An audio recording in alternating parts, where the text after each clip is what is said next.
There are people walking free right now who believe they've gotten away with murder. That's where Island Crime comes in. My name is Laura Palmer. I'm a veteran journalist, and I investigate unsolved homicides and missing person cases on Vancouver Island. And these aren't just cold cases pulled from the archives. I'm uncovering new leads, tracking down witnesses who've never spoken publicly before. Listen to Island Crime, wherever you get your podcasts. From the Kiss 92.5 studios in Toronto, Canada. Ladies and gentlemen. This is Roz and Mocha. It's Roz and Mocha. What's going on? Hey guys, this is Bruno Mars. This is Selena Gomez. The Chainsmokers. Lady Gaga. Calvin Harris. Celestia Cara. This is Ed Sheeran. You're listening to my boys Roz and Mocha. Roz and Mocha. My boys Roz and Mocha. The Roz and Mocha Show. Between Roz and Mocha, who is your favorite? Roz. Mocha. Roz. Mocha. You guys are so funny, man. Congratulations, Lisa! Wow! You just won $1,000. That is amazing. Y'all just made my entire morning. Keep it up. You guys are awesome, man. This is the Roz and Mocha Show podcast. Hey, Mocha. Yes, sir. You ready? Yes, sir. Let's do the news. The Roz and Mocha Show podcast. News break. Gavin McKenna, who is expected to go number one in the NHL draft, is now facing felony assault charges. So the incident happened January 31st in State College, Pennsylvania, when Gavin McKenna, who is 18, punched a 21-year-old guy in the face following an exchange of, quote, words inside of a pub. Apparently, there was a team meeting inside this pub, like a gathering. Right? Wait, this is the guy, he was on the World Juniors, right? Yeah. Yep. Yeah. So Yeah, he was a beast on the ice. So he was there with a bunch of teammates, and this guy was like, talking smack inside the bar. And apparently he called Gavin McKenna's mom a hoe with a hard R. Dog. Right? Ooh. Yeah. And then he got kicked out of the bar, and then Gavin McKenna went out of the bar with like a couple guys, and he hit him twice. Broke his jaw, which was wired shut for 2 weeks. Yeah. Then you can't call his mom a hoe. Knocked a couple teeth out, and he had severe swelling. Cops charged Gavin McKenna with felony aggravated assault, which carries up to 20 years if convicted, plus lesser counts. He was released on $20,000 bail for a hearing set for February 11th.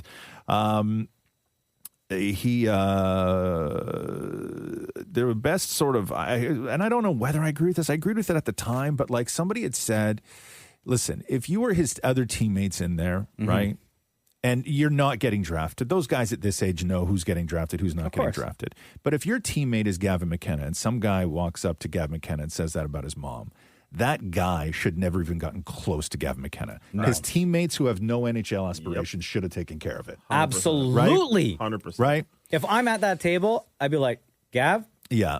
It shouldn't have been up to him to do that. Sit. Yes. Think about your future here. Yeah. Yeah, I know. But then those kids too. The best analysis that I heard in all of this is Gavin McKenna saw that he could get drafted by the Canucks and said prison was actually a better idea. No. Sorry about that. Oh, Listen. no. I know it's a funny tweet though. It's funny. Okay, it's a funny tweet. That ain't right. I'll get somebody's jaw rocked real quick. It's a funny. Come on, that's man. a funny. I know it hurts, right? It hurts. Listen, it hurts to say. I understand. It hurts. From one hothead to another, okay? I'm on your side, Gavin. Like, I understand why you did what you did. I would have done the exact same thing. But, to Roz's point, your boys should have stood up. Yeah. The Roz and Mocha Show podcast. Savannah Guthrie's mom is still missing. Apparently, the FBI are now offering $50,000 reward for any information for her return. At this point, no ransom notes have been verified, but police did arrest someone who sent a fake ransom note. Blood found on Nancy Guthrie's porch was positively identified as hers, but no other DNA evidence has been found. The security camera did detect someone approaching the property over the weekend, but the camera was removed and the manufacturer was not able to recover any footage. So I guess the cameras that they had installed in their house all recorded locally as opposed to a cloud. And they were taken and or destroyed. Here's Savannah Guthrie's brother, Cameron. This is Cameron Guthrie. I'm speaking for the Guthrie family. Whoever is out there holding our mother, we want to hear from you. We haven't heard anything directly. We need you to reach out, and we need a way to communicate with you so we can move forward. But first, we have to know that you have our mom. We want to talk to you, and we are waiting for contact. The Roz and Mocha Show podcast. I saw my favorite movie of the year last night. Ooh. I know I always throw around movie recommendations and stuff like that, but I'm Okay, here we telling go, you, here we bro, go. my Yeah. favorite movie of the year. Absolutely. Already? Hands down. No, of last year. Of last Oh, year. okay, Like, okay. Yeah, because it came out last year. Okay. Have you seen The Housemaid yet? No, who's in that? I want to. Sydney Sweeney and Amanda Seyfried. Incredible. Bro. Okay, so Shem, watch it. Bro, this is my favorite movie within the last couple of years. What's it about? So it feels Housemaid, right? so old school in the tone and the writing, where it's like if it was done years ago, like Julia Roberts would have been in it, kind of thing, right? It's a romance. No, thriller. Oh, so Amanda Seyfried, rich socialite wife, needs a housemaid to come and look after things in her house that is crazy with secrets, and hire Sydney Sweeney to do it. Sydney Sweeney's the housemaid. Sydney Sweeney's the housemaid. Oh, sounds like a movie Toni Collette would do. Yes, it does. Yeah, very much so. But only like it was so good. And Paul Feig directed it, which is weird because he's the guy that did Bridesmaids, right? Yeah. But the movie is so good. I was shocked that Amanda Seyfried didn't get an Academy Award nomination for this. Yeah. And you can turn your nose up at it, but no actor was asked to do more and did more in a movie last year than Amanda Seyfried did in the Housemaid. I'm telling you, the movie is it will make your weekend if you watch this. Oh my God, it's so trashy, like in the best way possible. Mm-hmm. And also, I think they shot the movie for $35 million and it made $300 million. Wow. Right? Like incredible. Shem was too embarrassed to say this. He just sent me a text that he was disappointed that Sydney Sweeney was not in a maid's outfit. No, but there's love scenes though. Yeah. And it's funny because when one happens, then it's just like after that rapid fire, like one after another, right? Oh, yeah. Yeah, it's good. Yeah. Oh my God. The Roz and Mocha Show podcast. It looks like we're so far past the accusations of cultural appropriation at this point that younger millennials and I guess mainly Gen Zers are now China maxing all over TikTok. So China maxing, the way I understand it is that it's sort of a commentary on their disillusion of America, and then American kids are adopting all the fun, good parts about China without all the bad communist parts of China. So they are becoming Chinese. There's a meme that you've seen. I don't know if you have. It's where somebody's doing something and then they just write on the screen, you met me at a very Chinese time in my life. Right. Oh my God. And so they're like, drinking hot water in the morning, smoking a ton of cigarettes, doing Tai Chi in their kitchens. These are all like white people, right? Perfecting their chopstick skills, wearing Adidas tracksuits so they can look like those old guys in Beijing. Now, the crazy thing is that the Chinese American influencers are the ones encouraging this. Oh my gosh. Right? So here, I'll play you this one clip from a Chinese influencer talking to non-Chinese people. Tomorrow you are turning Chinese. And I know that sounds intimidating. You don't know how to act. There's nothing scary about being Chinese. The minute that you turn Chinese, you're coming with us to Hot Pot. We are eating the xiaolongbao. February 17th, Chinese New Year. We're gonna look good. We're gonna feel good. Manifest good things. Make some desserts. Tang hulu. Drink your hot water. Wear the house slippers. That is a part of the culture. But fun is also part of the culture. Right?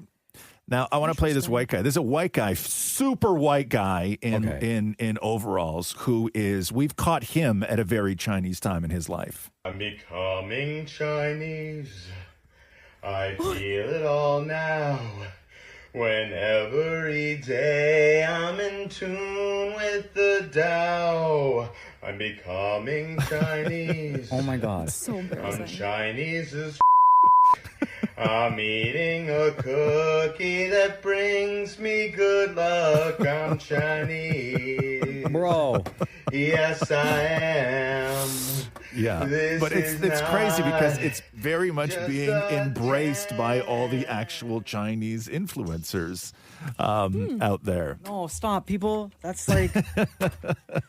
It's called a China maxing, if you would like to look it up. No. There's a lot of people out there China maxing. The Roz and Mocha Show podcast. Man, a lot of women had a realization last night, huh? That a low-scoring defensive-style Super Bowl with no Travis Kelce or Taylor Swift is really boring. Yep. I can second that. At what point in the game did you completely zone out, Chloe? I completely stopped watching right after Bad Bunny. Yeah. Right after. Yeah. Yeah. But here is the final call from the Seahawks' big win. Henderson trying to get to the sideline, keeps going to the 29, and that will do it. Seattle reigns above them all in the NFL.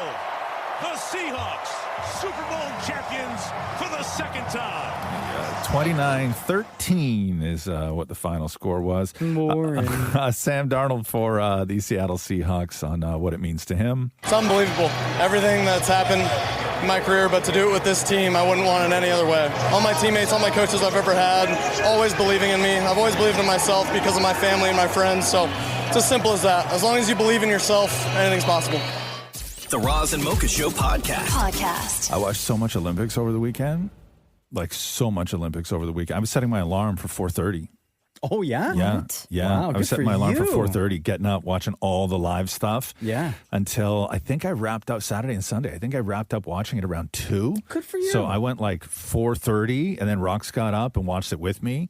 Tried to get like as much in as we could. Yeah. Like I was watching the preliminaries. Good for like you. Everything. You watched any of the snowboarding stuff? Watch a lot of the snowboarding stuff. Yeah. Big Air was great. Brett Gallant and Jocelyn Peterman in the mixed doubles curling dropped their 9-5 decision against South Korea. So they are out. It's Canada's 5th straight loss in round robin play, ensuring that they will not make it the top 4 cut. South Korea won their 3rd in a row, coming back from a 3-1 deficit. Question. Yes. Do you have to leave if you're out, or can you just stick around? They just played another game this morning and won, which I don't know what that's. That's not for medals. But I also think that like the people who are in the mixed doubles are also on like the men's team. Oh, sure. You know, there's so many, like, it's not just that. Like, sometimes the people in one sort of like a doubles are also part of like the foursome kind of thing. So I don't know if they are, but that's sometimes how it goes. Matt Smith, I watch a lot of cross country skiing too, which to me is like one, it's so boring, but two, it just looks it just looks so hard on the legs. Like, why would you do that? Cross-country skiing itself How many looks kilometers terrible. is it? It's far. And one athlete described, they were like, what's the course like? They were like, uphill, and more uphill. Right? Nah, bro. But we talked to him last week. Dammit Mori catching up with South African cross-country skier Matt C. Smith. This time to talk about the details. Now that everybody's settled in Olympic Village, I had no idea, but what is the protocol when it comes to athletes doing laundry? Talk to me about the laundry procedures in the Olympic Village. Oof, I don't know if there's any procedures, but I'm definitely not used to doing my own laundry. I can tell you that. So, damn, bro. Guess what? We're in the Olympic Village and we're doing it ourselves. No one's doing our dirty laundry for us. Laundry's free. No queuing as yet, although, as I said, I have one in my building. But you know what? The funny thing about it is it's becoming a sort of a new point of conversation, actually. So people are sitting there waiting for a dryer or whatever, waiting to put their stuff in. And then all of a sudden the Kazakh team is speaking to the Iranian team and, they're sparking up a conversation or whatever. So that's the system. No coins, all free. And it seems to be flowing quite nicely because there's no smelliness. I haven't smelled anything smelly apart from post races, as you'd expect. Did you see that? And I don't know whether it's true or not, but it seems like it would be when Team Canada arrived and everybody had their uniforms on, right? The tops and bottoms, but Sidney Crosby had the jacket on, but he was wearing jeans. And they were saying that's because Lululemon didn't give him pants big enough to fit his legs. No, they didn't. Yeah, Really? because he's got giant legs, right? Like huge legs. And when you look at Sidney Crosby walking next to everybody, they're all wearing like the maroon Team Canada pants. He's in jeans, and his legs in this, like in jeans, you don't even know, like you don't notice it when they got all their gear on, but Sidney Crosby's thighs are enormous. Yo, Sid the Kid, he's invited to the Italian picnic, huh? Especially when you see him walking next to other men, like it's insane how large the man's thighs are. Baby got back. When does hockey start? Thursday is Yeah, when man. Thursday's Thursday's it all the big day. starts. Yeah, All right. Well, There's another women's hockey game tonight. What's that? I think women's hockey plays. I think the women play tonight, but I think the men arrive. They started practicing already. They started practicing already, but they start playing on Thursday. Another thing I realized is that in the summer games, for Team USA anyway, you know that because the gymnasts are such a huge part, like gymnastics is such a massive part of the summer games. You know that Team USA doesn't let the gymnasts do the opening ceremonies? Why? And never have? In case they trip and fall? No, that's what I thought. Oh. No, it's because No, it's a valid question. That's what It's I so thought too. valid, No, Corey. it's because they keep them on such a schedule, like bedtimes and everything else, that it's too late. They don't let them do it. They never have. Oh, that's my schedule right there. I think maybe like Simone Biles snuck in one year, right? But I that got was punished for that. That was it. They never let them do it. It's crazy. Wow. Yeah. Go to bed. but I want to go to the parade. Go to bed. Yeah, the world is watching. Yeah, no, not allowed. Not allowed. They will watch not you allowed. compete. That's it. The Roz and Mocha Show podcast.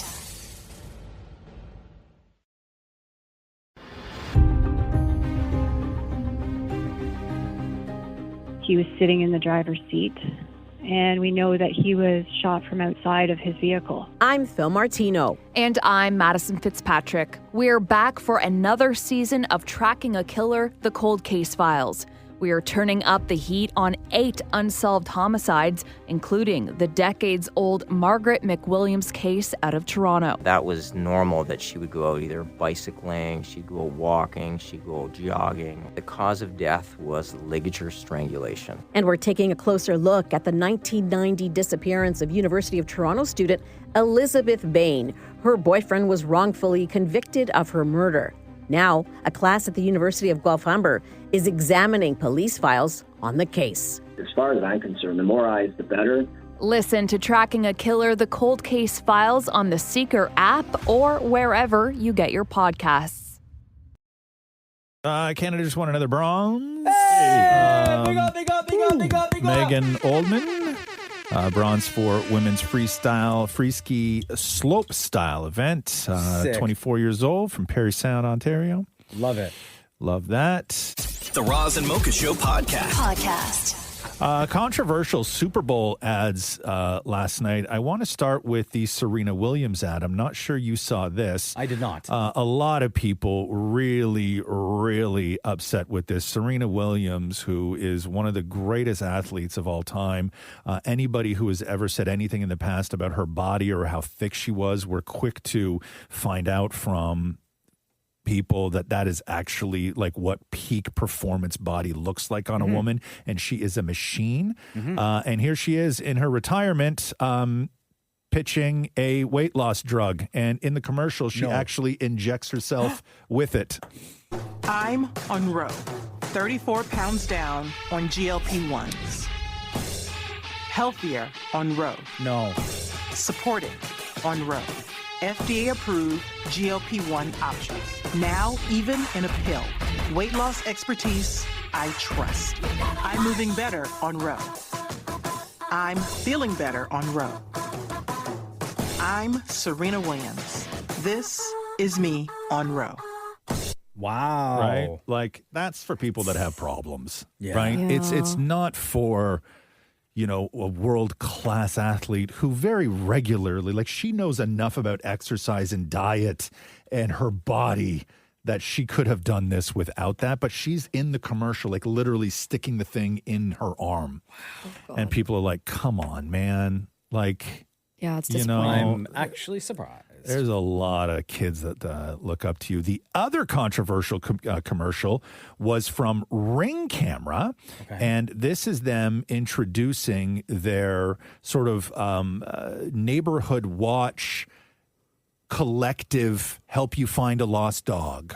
This is Milo. Pets are family. But every year, 10 million go missing. And the way we look for them hasn't changed in years. Until now. One post of a dog's photo in the Ring app starts outdoor cameras looking for a match. Search Party from Ring uses AI to help families find lost dogs. Since launch, more than a dog a day has been reunited with their family. Be a hero in your neighborhood with Search Party. Available to everyone for free right now. Join the neighborhood at ring.com. So this is a search party feature on the Ring camera where you can upload a photo of your dog, and then all the other people, it's an opt-in, all the other people's cameras in the neighborhood will, if it sees the dog, will notify the owner through whatever. They claim that they've got 99 dogs in 90 days. However, this is a real soft way to launch collective surveillance. Thank you. Like, if you think we're only looking for dogs? No. You opt in, I want to save the dogs. What if somebody else uploads a picture and it's a person they're looking for? Thank you. And everybody... What's stopping the tech from Nothing doing is all of stopping that? the tech. From uploading anything. It is mass surveillance from people's households. Don't do it, people. That they are spinning as rescuing lost dogs. No. Don't fall for it. Is that not insane? That sounds really messed up. Yeah. No. That's insane. Do not fall for it. And quickly before we go, Lindsey Vonn needed to be taken to a second hospital yesterday after her fall because she broke her leg. And so they brought her to one hospital, airlifted her, and then they had to transfer her to another hospital that was 2 hours away to actually get the surgery to fix her leg. The Roz and Mocha Show podcast. Did Cardi B and Stephon Diggs of the New England Patriots actually break up during the Super Bowl? That's the rumor. I've not fact-checked this, but I like to believe that it's true. No. So apparently Cardi and Stephon Diggs really, I guess, got into it at some point. So the story goes that she apparently spent over $1 million on a Super Bowl after party that was like her party and his party, and apparently neither of them showed up. But it all went south, apparently, when Stephon Diggs' other baby mama was there in the front row with his son, who was wearing his jersey. Like, obviously, his kid's going to be there. Yeah. But it was the other baby mama, and apparently Cardi found out, and then things went all to hell at that point. And then she didn't show up to the after party. He didn't show up to the after party. And right after the Super Bowl, they both started unfollowing each other on Insta. She posted anything wild on IG. Nothing. So I don't know what's going on with them, but it's not looking good. But Cardi made a wild weekend out of the whole thing. So the Saturday before the Super Bowl, so on Saturday, they did their annual flag football game. And it's a big thing, right? It's like millions of people watch it on YouTube, everything else. And Cardi B was one of the commentators on that. And she was having some kind of time because before Cardi B showed up at the flag football game to do commentary, she was somewhere else and got absolutely lit. Oh, God. You gone to any good parties this week? Honey, I just came from a party. I took like 7 shots. I'm lit. Y'all talking to me and I'm drunk as a And you ain't bring nothing? You talking about what party where I went to all the parties, honey. Collecting the bag and getting drunk, taking their free drinks and Okay. Oh, J Bobby, yeah, that's my brother. Yes, that's my brother, J Bobby, my brother. So that's who you rooting for, Cardi? Come talk to me in a minute. It's all right, bro. I think we got a first down. The replay Am I cussing too much? Nah, that's interception. Am I cussing too much? There's no holding you back, You ain't Cardi. getting no fine from me, Cardi. It's just Don Julio, honey. Don't pay attention to me, honey. So that's what you get when you hire Cardi B. Question. Yes. So Cardi B 13 minutes ago posted a video on stories. Okay. She's talking to the camera. Yes. Now, it's very risky. You can't run it. It's very risky. How long is it? 13 seconds? 13 minutes ago she posted. Okay. How long is the video? Oh, it's a story. Oh, it's a story. Maury, listen to it and then tell us if we can play it. Okay? On IG Stories. On IG Stories. She just posted something. She's talking to the camera. Okay. So, yes, we don't even know. This is breaking news. I don't even know what she would have said. Yeah. But anyway, don't. Because it's really... No. Don't even bother. Don't even bother. Just let Maury listen to it. And please, Maury, use your better judgment. Are you scared? Are you scared? Please. Yeah, I'm very scared. All right. The Roz and Mocha Show podcast. Ghislaine Maxwell, I know, my heart, was set to testify in front of the House Oversight and Government Reform Committee yesterday, talking about all the Jeffrey Epstein details in all the docs. She pleads the fifth. This is how that all went down. Ms. Maxwell, were you a close friend and confidant of Jeffrey Epstein? I would like to answer your question, but on the advice of counsel, I respectfully decline to answer this question and any related questions. My habeas petition is pending in the Southern District of New York. I therefore invoke my right to silence under the Fifth Amendment. Yo, she sounds like AI. Yeah, I know. We have that here. What's that, the Fifth Amendment? Yeah. Yeah, you can choose to be silent if you want to. The Roz and Mocha Show podcast. Casey Wasserman, who is this big-time agent in Los Angeles, also the head of the 2028 LA Olympic Committee, by the way. And there's a mass exodus going on with his talent agency after it was revealed emails between he and Ghislaine Maxwell years ago, back in 2003. So in one exchange, he wrote to Maxwell, "I think of you all the time, so what do I have to do to see you in a tight leather outfit?" On the Epstein stuff, he said, "I deeply regret my correspondence with Ghislaine Maxwell, which took place over 2 decades ago, long before her horrific crimes came to light." He also denied ever knowing or having any sort of business relationship with Jeffrey Epstein. And the dates do line up. Nothing had come out. But that doesn't mean that people didn't know what was going on. Mm-hmm. They just hadn't been busted yet. And the first thing that Epstein was busted with, I believe, was soliciting prostitution. Other artists on this guy's roster include Ed Sheeran, Coldplay, Imagine Dragons, Casey Musgraves, Lord, Pharrell Williams. Chappell Roan just ditched him. She released a statement saying no artist, agent, or employee should ever be expected to defend or overlook actions that conflict so deeply with our own moral values. I refuse to passively stand by. Billie Eilish left his agency 2 years ago after it was reported that Casey Wasserman was having inappropriate relationships with employees. So that's a big one. Got to get to this real quick. Nirvana, the band, the show, the movie opens Friday. This is the movie where Mocha and I have a cameo, and Jane Matt, the director and stars of the film, were doing an interview yesterday on a show called One Take News, giving us some massive love and a great shout out. What's another niche Canadian reference that's not as integral that you're excited for people to see? Other than orbits, I'm trying to think. Well, the CN Tower, like I'm happy for international audiences to see. Struggling to think of a very specific, other than orbits, like Canadiana. Roz and Mocha.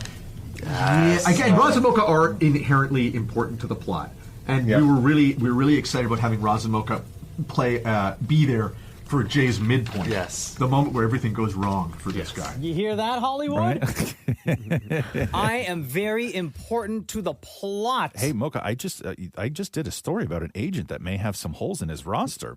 He might be looking for new talent. If you can stomach signing with Casey Wasserman. Listen. I'm trying my best to get Hollywood guys. I'm just saying, Okay, Chappell Roan can't overlook the Ghislaine Maxwell stuff, but maybe you can. Wait, I don't know. I got a question though. Okay. Yeah. He was on the list. Don't even ask that question. You gotta say no, bro. Was he? Say no, man. Was he in photos? No. But he's on the list. Well, it's not that he's on the list. Was he on the island? No, I don't know. He was flirting with Ghislaine Maxwell, wanting to see her in leather. He also had inappropriate relations with employees. So there's a good chance there won't be any appropriate relations with you. There's that. Also, go see Nirvana. It's now playing. No, on Friday, man. Friday. Cool. Yeah. No. Yeah, you know what? No. No. You're saying that's a good pass. Good choice. It shouldn't have taken you that long, bro. I know. Okay, just saying. Ask me again. No. Would you sign with Casey Wasserman? Well, hell no. Thank you. The Roz and Mocha Show podcast. I watched Judah Leardman yesterday, Jake Paul's fiance, win gold in speed skating. Oh, she killed it. I saw the footage. Jake Paul crying and everything. So fast. I know. So fast. And the crazy thing is that her teammate, this other girl from the Netherlands, was sitting at No, she was sitting in first, and she also broke the Olympic record. Oh, sick. So 3 races before, her teammate broke the Olympic record, was sitting in gold medal, and then Judah raced last in the last pairing. She broke the Olympic record and took over number 1. Like, it was crazy. I was watching. I think it was they go so fast. Freestyle slope skiing yesterday. Yeah. And this one girl, I think she was repping China, and the very first, like, she went down one ramp. Yeah. And then she was supposed to get onto a rail. Yeah. And then like 3 or 4 other ramps. Yeah. That first rail, she slipped. Yeah. And tumbled. Yeah. And then that was it.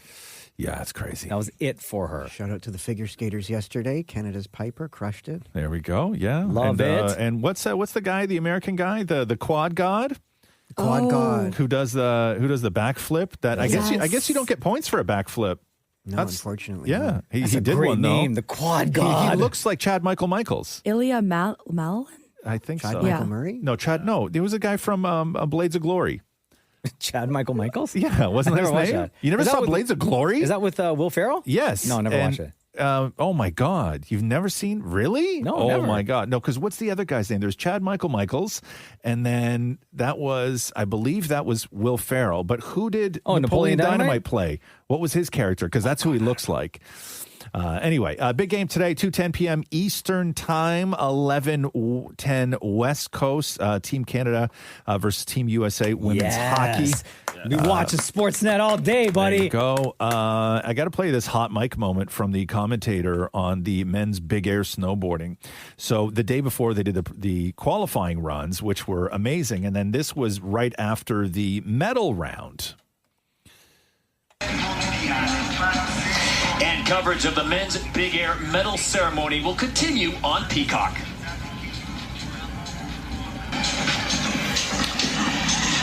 That was boring. Oh my God. That was so boring. Qualifier was way more exciting. Hold on, that's the announcer? That's the same guy, yeah. Oh, no. Oh, man. Yeah, because on these live streams, right? Like when everybody else goes to commercial, like he's seeing on his monitor that they're in commercials. But on the live stream. That was boring. That was so boring. Qualifier was way more exciting. Damn, son. You going home. Big problem with the actual medals at the Olympics, and that is they're breaking. No. Yes. So you have to be very gentle with them. Otherwise, the thing that holds the ribbon to the medal snaps out. So here, I want to play you a clip from a press conference yesterday, 2 days ago. This was Breezy Johnson, the U.S. women's downhill winner, talking about her medal. What an amazing name, by the way. I know. I was jumping in excitement and it broke. Show, don't tell moment. So there's the medal and there's the ribbon. And here's the little piece that is supposed to go in the ribbon to hold it in the medal. And yeah, it came apart. I'm sure somebody will fix it. It's not like crazy broken, but it's a little broken. Yeah. Yo, so they're all walking around with coasters right now, right? Because that's what they look like. So the exact same thing happened to one of my son's hockey medals that he got in the summertime. However, those medals were from like Esso gas station. They're plastic. Yeah. So that's expected. But not expected at the Olympics, man. But I don't know if you've been following the price of gold and silver, but those medals got to be, worth something.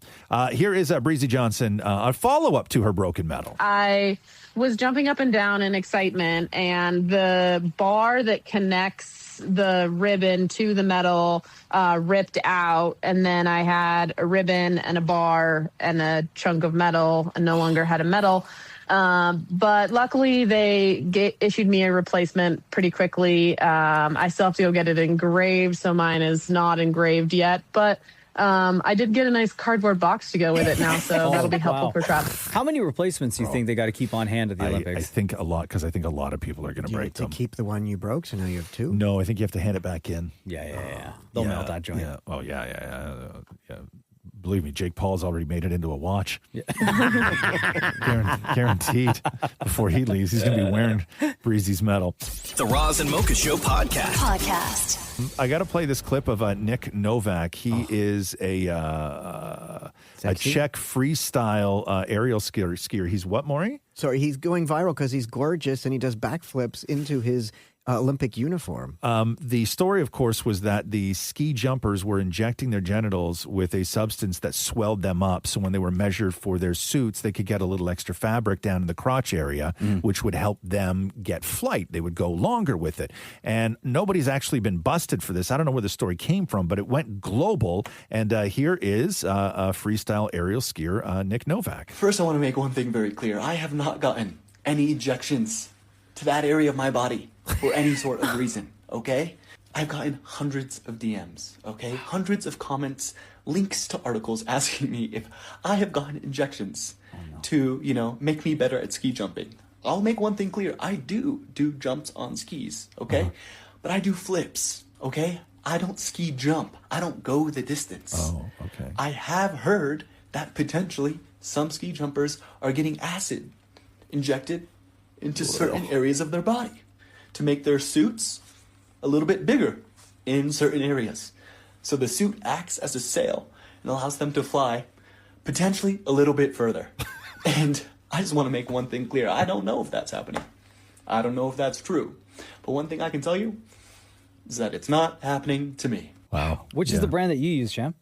Wow. Oh, man. Come on, bro. Wow.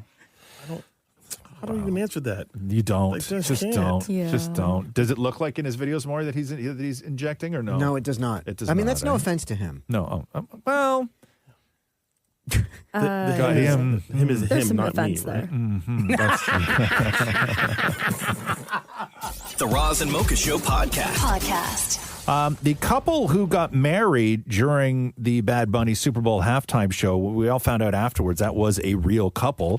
They've been revealed to be Ellie Aparico and Tommy Wolter. And they both put their Instagrams on private. Yep, they were the couple who got married. Ellie posted, "My heart is so full. This experience has been nothing short of amazing. Thank you for emphasizing love, Benito, because it's always necessary." And then Tommy wrote, "An unforgettable dance with the love of my life. Cannot thank you, Bad Bunny, enough for this beautiful opportunity of a lifetime." I guess what they did was they were like a couple getting married, like a lot of couples do, where they sent out a bunch of flyers and invites and everything to businesses, to whatever, to see what they could drum up for the wedding. And they were like, hey, listen, people invite famous people to prom and weddings, and they do this stuff all the time. So they sent an invite to Bad Bunny. And then they actually got a response from Bad Bunny's organization. And with that response was an invitation for a Zoom meeting. And they were like, this is weird. So they went on the Zoom meeting, and it was people from Bad Bunny's team. And they were like, what if we brought you down and then you guys got married during the halftime show? Amazing. And they were like, okay. In front of millions of people on TV, the thousands in attendance? Yes. Thank you to former WWE superstar Bad Bunny? The only thing that I thought was a little whatever is that everything that I went through the whole Variety article on them, I don't think they had any family. The people that were surrounding them were all dancers and extras in the actual show. So I think maybe they did one for their family, and then they did one on the Super Bowl. That's a lot of explaining you have to do to your well, especially because they weren't allowed to say anything to your parent, your right? abuelo. As soon as they agreed, there was NDAs. A couple hours ago, the husband wrote on his Instagram story, "Our hearts are overflowing with gratitude for all the love, kindness, and support coming our way. We thank everybody for being a part of this special moment. We're taking this time to be present and embrace this exciting chapter in our lives." And be private. The Roz and Mocha Show Podcast.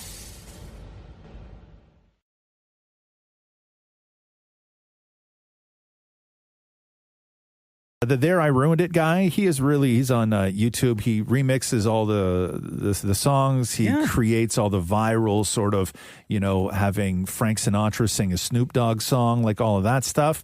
He got a hold of the Bad Bunny Super Bowl halftime show. And he did not. And did a quick recap for people. Oh, this is amazing.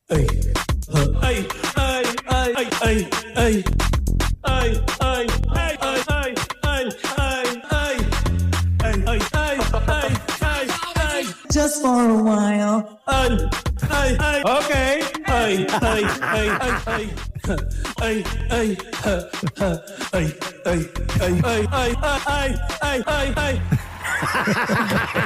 That is brilliant. Just in case you missed it. The Roz and Mocha Show podcast. Britney Spears is the latest artist to sell off her catalog. I wasn't sure how much Britney actually owned of her catalog. So I guess she sold her share of her rights for her back catalog. Bieber did this, Springsteen did this, Bob Dylan, Paul Simon, Neil Young, Shakira, Kiss, Sting, Phil Collins. They've all done it, made millions off it. Legal documents show that the catalog was sold to a publishing company called Primary Wave. Though the exact price hasn't been disclosed, TMZ described the sale as a landmark deal, with estimates placing it in and around the same league as Justin Bieber, who sold his for $200 million. Damn, man. Not that long ago.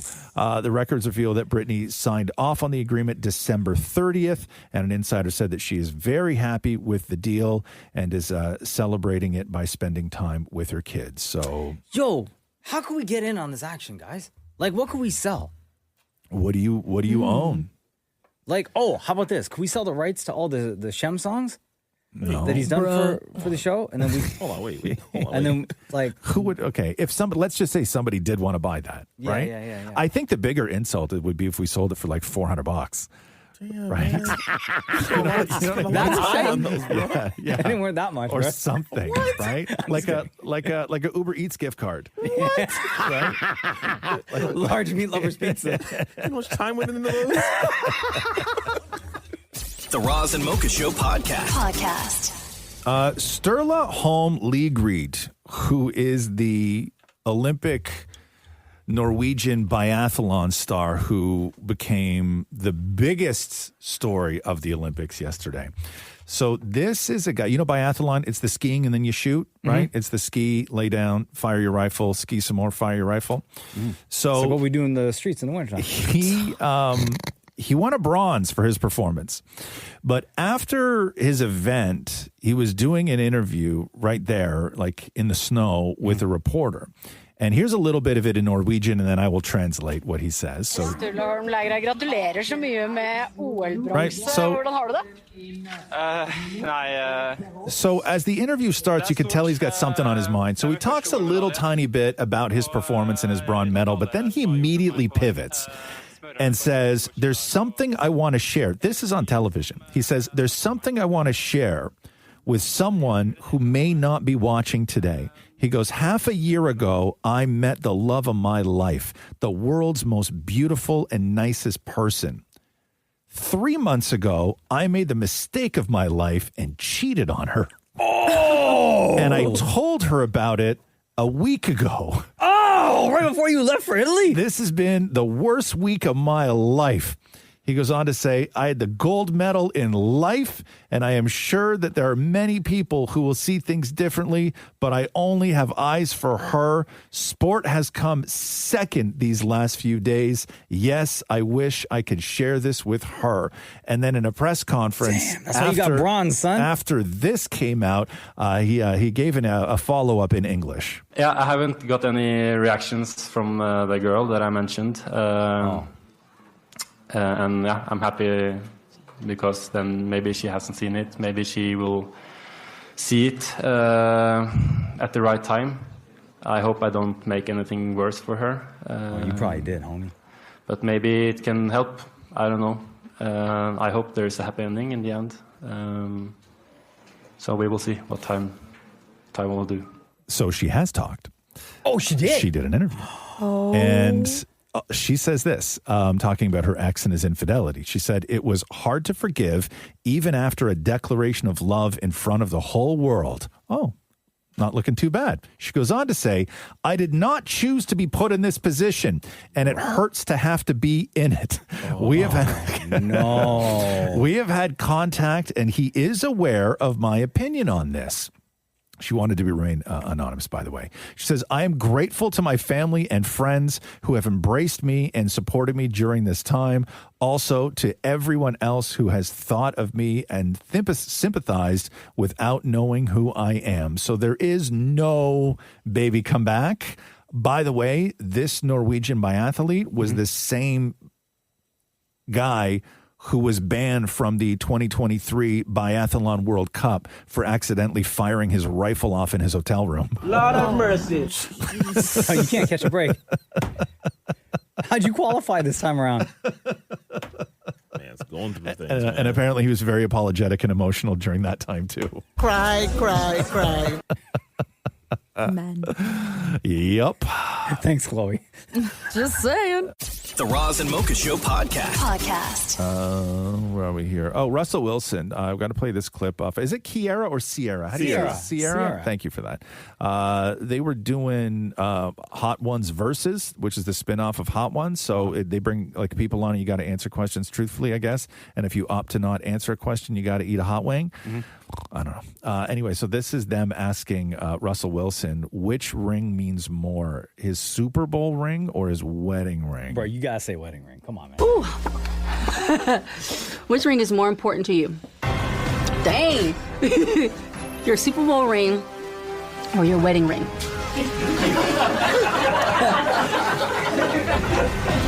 Yo.